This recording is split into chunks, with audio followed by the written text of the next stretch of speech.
Welcome back to my channel and today's topic is history of microbiology. Okay, so इसके पहले वाला जो video था उसमें मैंने आपको व्हाट इज माइक्रोबायोलॉजी बताया था और आज मैं आपको बता रही हूँ history of microbiology. So let's start it. First of all हम डिस्कवरी एरा से स्टार्ट करेंगे. डिस्कवरी एरा में एरिस्टोटल और कुछ ऐसे अदर्स साइंटिस्ट थे जिन्होंने ये बिलीव किया कि लिविंग ऑर्गेनिज्म डेवलप हुए हैं नॉन लिविंग मटेरियल से. ठीक है, ऐसा उनका ये मानना था कि जो लिविंग ऑर्गेनिज्म डेवलप्ड हुए हैं वो नॉन लिविंग से डेवलप्ड हुए हैं. उसको उन्होंने बोला स्पॉन्टेनियस जनरेशन. ठीक, स्पॉन्टेनियस जनरेशन का मतलब कि जो लिविंग ऑर्गेनिज्म डेवलप हुए हैं वो नॉन लिविंग मटेरियल से हुए हैं. लेकिन ऐसा हो सकता है कोई नॉन लिविंग है उससे लिविंग कैसे होगा ग्रो.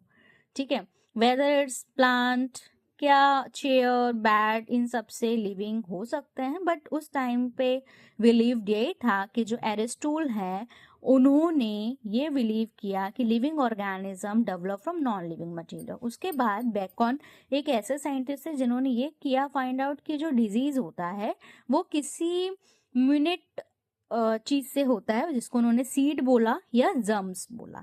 लेकिन क्यों होता है, कैसे होता है, वो माइक्रो ऑर्गेनिज्म होता है, ऐसा नहीं था. सबसे पहले उसका नाम था सीड और जर्म्स. उसके बाद डिस्कवरी एरा में सबसे बड़े जो साइंटिस्ट की हम बात करते हैं वो होता है एंटोनी वॉन ल्यूवेनहॉक. इसका मेरा एक पूरा वीडियो है तो आप देख सकते हैं. ओके, एंटोन वॉन ल्यूवेनहॉक 1632 से 1723. ये वाला जो वैल्यू है वो थोड़ा चेंज हो सकता है, वेरी कर सकता है बुक टू बुक. ठीक है, 1676 में उन्होंने ये ऑब्जर्व भी किया और माइक्रो ऑर्गेनिज्म को डिस्क्राइब भी किया. उन्होंने बैक्टीरिया को फाइंड आउट किया, प्रोटोजोआ को दिखा, उसका नाम रखा एनिमैक्यूल्स. ठीक है, आज जो हम माइक्रो ऑर्गेनिज्म बोलते हैं एंटोन वॉन ल्यूवेनहॉक ने डिस्कवरी एरा में उसको एनिमैक्यूल्स का नाम दिया. उनको फादर ऑफ बैक्टीरियोलॉजी भी बोला गया एंशिएंट टाइम में. प्रोटोजोलॉजिस्ट भी बोला गया, फादर ऑफ माइक्रोबायोलॉजी भी बोला गया. फिर father of bacteriology Louis Pasteur को भी बोलते हैं. फादर ऑफ माइक्रोबायोलॉजी भी रॉबर्ट कॉच को बोलते हैं, लुइस पास्चर को बोलते हैं. एक्चुअली माइक्रोबायोलॉजी में 3 इंपॉर्टेंट साइंटिस्ट हैं, एंटोन ल्यूवेनहॉक, लुइस पास्चर और रॉबर्ट कॉच. तो इन तीनों को ही फादर ऑफ माइक्रोबायोलॉजी बोलते हैं. वो ऑप्शंस कैसे आते हैं उस पर डिपेंड करते हैं. ठीक है, कहीं बुक में लिखा है कि फादर ऑफ माइक्रोबायोलॉजी तो एंटोन वॉन ल्यूवेनहॉक ही है, कहीं लिखा है कि father of microbiology Louis Pasteur, Robert Koch है. ओके, सो ये वेरी करता है.